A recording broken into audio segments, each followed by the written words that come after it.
Hello everyone. Today we're going to be comparing and testing two new robots, the Ecovacs N30 and the Roomba Combo 10 Max. These will be a fun comparison. Ecovacs sent me both products for testing.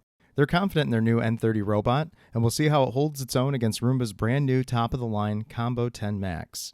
Today we'll compare the features of each machine, put them through a variety of cleaning tests, and see how they hold up after exaggerated cleaning jobs. Let's take a look at both machines, starting with their docks. The Ecovacs has two large tanks on top that are easy to access and fill, one for clean water and one for dirty water. Under the tanks, there's an optional area where you can add solid floor cleaner, a long-life cleaning solution cartridge. While I didn't have one for testing, they're designed to last a long time and add the right amount of solution for each cleaning. The machine also has a disposable bag and a sink underneath where it washes the mop pads. It's not too large, and the design is simple and makes sense. The Roomba's dock is a bit more strange to me. There's a large door that swings open, and inside it houses two small squat tanks, almost like trays. They open in an awkward way because they're long and short. Also odd is the drawer that pulls out that houses the standard Roomba bag. Both bags self-seal when you remove them. Given the large footprint of the dock, the overall packaging seems poor as the tanks and bag are small. Under the dock, there's a paddle brush that scrubs the mopping pad. Both robots are similar in size and features. The Ecovacs has a new zero-tangle brush roll and side brush, along with two spinning mop pads. The Ecovacs features their true edge cleaning, where one mop pad swings outward and moves in and out to hug edges. This helps the robot get closer to baseboards, and it can adjust dynamically as it goes around table legs and furniture to offer closer coverage. The Roomba features their dual brush system that has been around for almost a decade. While I would like to see this evolve, it's still a top performer on carpeting, and was one of the first setups that helped resist tangles. Along with that, there's a side brush. On the top of the robot, the Roomba has a mop pad that can raise and lower when going from hard floors to carpeting. The idea with this is that the dirty mop pad never touches carpeting, which I really like. We'll test out the mopping performance on both shortly. The Roomba can detect when it's full and auto-empty. The Ecovacs lacks this feature, but offers it on higher-end machines like the T30S line. I would prefer if both had larger filters, and many aspects of the Roomba design feel like a step backwards from their discontinued S9 line. Now for some cleaning tests, and let's start by seeing how well they mop floors. On my kitchen floor, I've put down equal amounts of soy sauce for each robot, and let it dry and get stuck onto the floor. For this test, both machines are set to their most extensive mopping modes and highest water output. With its rotating mopping brushes, the Ecovacs did an excellent job, quickly cleaning up the stuck-on mess. Robots with agitation of some kind tend to perform better in this category.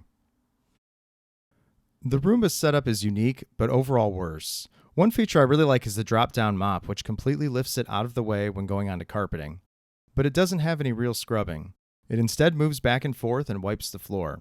It's a shame because there's a lot of effort put into this mop setup, but anything with spinning mop pads is going to perform better. There's also other unique mop problems that I'll discuss later. Next, let's do a pet hair pickup test. On this red rug, I've ground in fake pet hair, along with hair of two different lengths, 4 and 6 inches. I set each robot to vacuum this area twice.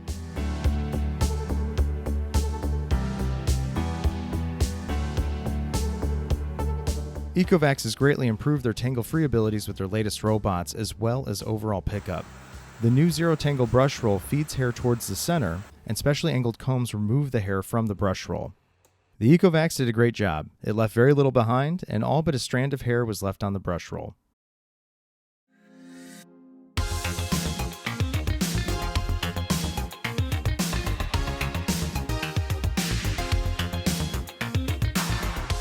The Roomba also did an excellent job. There was a little hair left in the ends of the brush rolls, which is common with these, but it could be worse. In homes with longer hair, I would still check and clean each robot regularly, but for everyday cleaning, they'll both do a good job tackling pet hair and taking care of any surface debris. Next, let's see how each handle cleaning wall-to-wall carpeting. For each robot, I put down similar amounts of oats, rice, and parsley. I set each robot to vacuum the room twice at full power.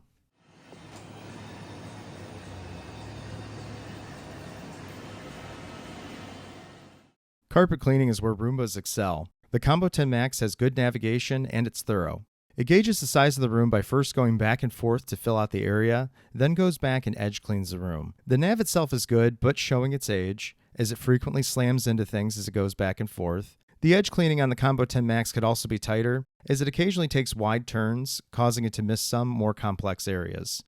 In some ways, the navigation seems to be a step backwards from the Roomba S9, which had better edge cleaning. However, actual pickup is excellent on carpeting and among the best for robots. The dual brush system grooms the carpeting well, and overall pickup is great. The Roomba can also tell when the dirt cup is full and can auto-empty mid-job as needed, something the less expensive Ecovacs cannot do. This is great because during larger jobs, the robot won't clog by getting too full.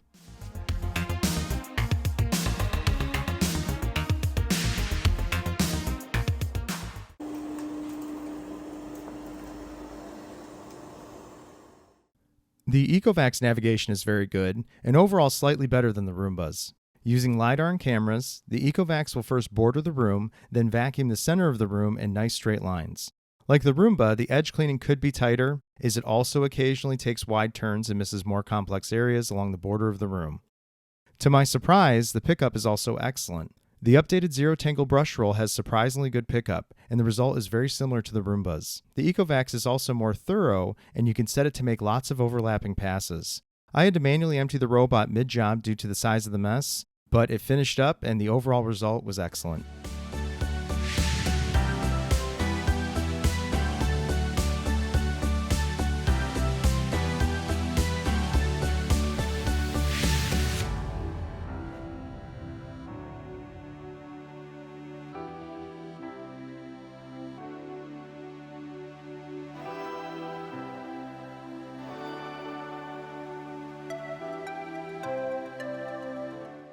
For a final test, let's see how each robot handles a free-for-all of kitchen crumbs while also mopping. On hard floors, both robots had similar debris pickup and some flaws. Both machines have spinning side brushes that spin way too fast, causing them to flick debris out of the way. I had each robot vacuum this area twice during their runs, and thankfully, they both were able to grab most of the debris they flicked away during the second pass. The Ecovacs mopping performance is much better, as it will actually scrub the floor, unlike the Roomba where the mopping is alright but more superficial. Both overall, though, did very well and will tackle daily crumbs without problems. The Ecovacs, however, will deliver better mop results. I just put both robots through all those cleaning tests and ran their self-cleaning cycles. Let's see how they held up after all of that. So first we took a look at the Roomba. And the Roomba tank, let's see, hopefully you can see this okay. Here's the dirty water tank. The funny thing is... The Roomba has a tendency to leave drips of water and puddles on the floor occasionally, but it really doesn't use that much water.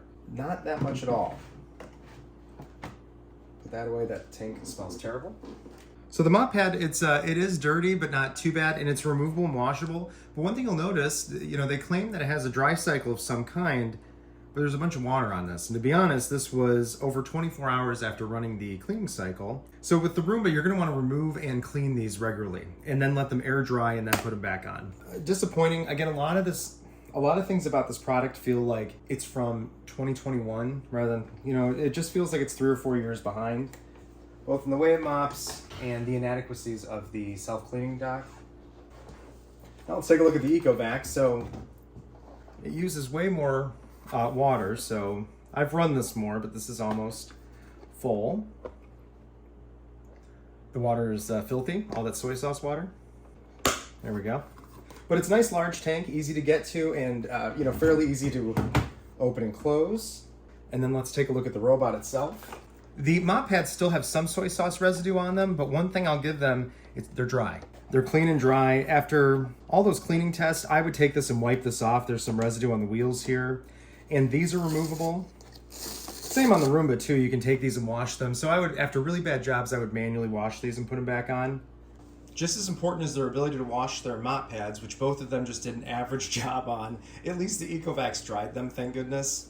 Let's take a look at the tanks and the filters. So the auto emptying is really important on these. So this is the Roomba Combo 10 Max.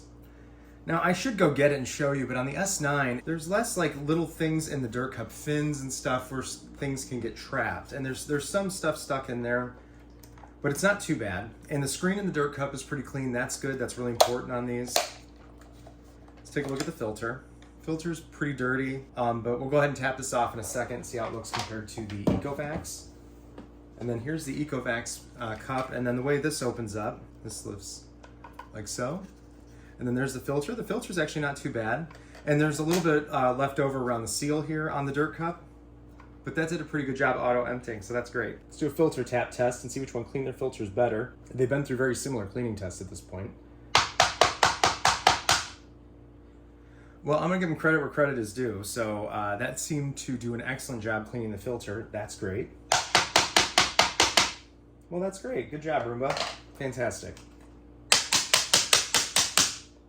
Oh, well, that's not too bad either. Now, both of them actually did a very good job cleaning the filter after that. So normally what I would recommend is vacuuming these out occasionally.